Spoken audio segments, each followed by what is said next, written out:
Put God first. Put God first in everything you do.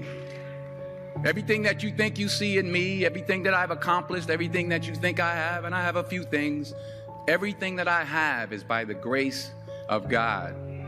Understand that. It's a gift.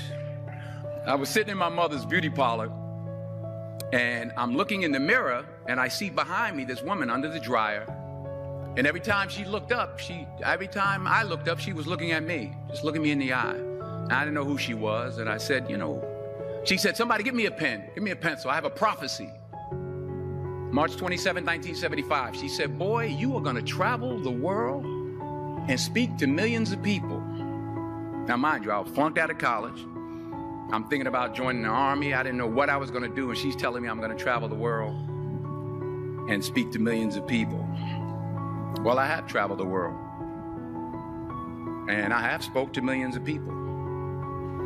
But that's not the most important thing, the success that I had. The most important thing is that what she taught me and what she told me that day has stayed with me since. I've been protected. I've been directed. I've been corrected. I've kept God in my life and it's kept me humble. I didn't always stick with him, but he always stuck with me. So stick with him in everything you do. If you think you want to do what you think I've done, then do what I've done and stick with God. Number 2, fail big. That's right. Fail big. Today's the beginning of the rest of your life, and it can be very frightening. It's a new world out there. It's a mean world out there, and you only live once. So do what you feel passionate about. Take chances. But don't be afraid to go outside the box. Don't be afraid to think outside the box. Don't be afraid to fail big, to dream big. But remember, dreams without goals are just dreams. And they ultimately fuel disappointment. So have dreams, but have goals. And understand that to achieve these goals, you must apply discipline and consistency. In order to achieve your goals, you must apply discipline, which you have already done, and consistency every day, not just on Tuesday and miss a few days. You have to work at it every day. You have to plan every day. You've heard the saying, we don't plan to fail, we fail to plan. Hard work works.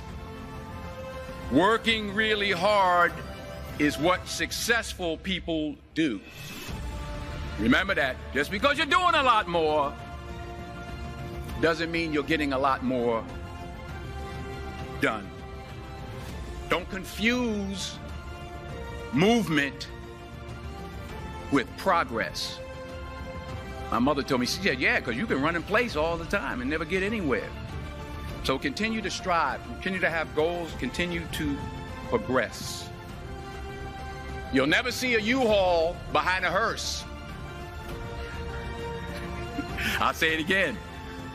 You'll never see a U-Haul behind a hearse. I don't care how much money you make, you can't take it with you.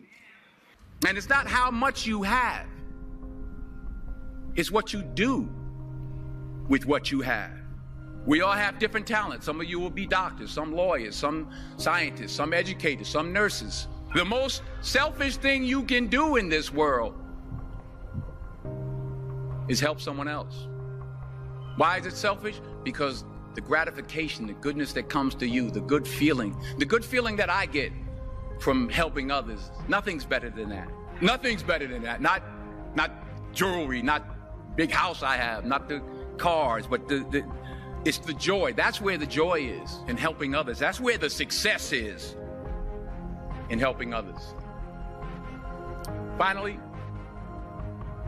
I pray that you put your slippers way under the bed tonight, so that when you wake up in the morning, you have to get on your knees to reach them. And while you're down there, say thank you for grace. Thank you for mercy. Thank you for understanding. Thank you for wisdom. Thank you for parents. Thank you for love. Thank you for kindness. Thank you for humility. Thank you for peace. Thank you for prosperity. Say thank you in advance for what's already yours. That's how I live my life. That's why I am, one of the reasons why I am today. Say thank you in advance for what is already yours. True desire in the heart for anything good is God's proof to you, sent beforehand to indicate that it's yours already. I'll say it again. True desire in the heart, that itch that you have, whatever it is you want to do, that thing that you want to do to help others and to grow and to make money, that desire, that itch, that's God's proof to you, sent beforehand already to indicate that it's yours. And anything you want good, you can have. So claim it. Work hard to get it. When you get it, reach back. Pull someone else up. Each one, teach one. Don't just aspire to make a living. Aspire to make a difference.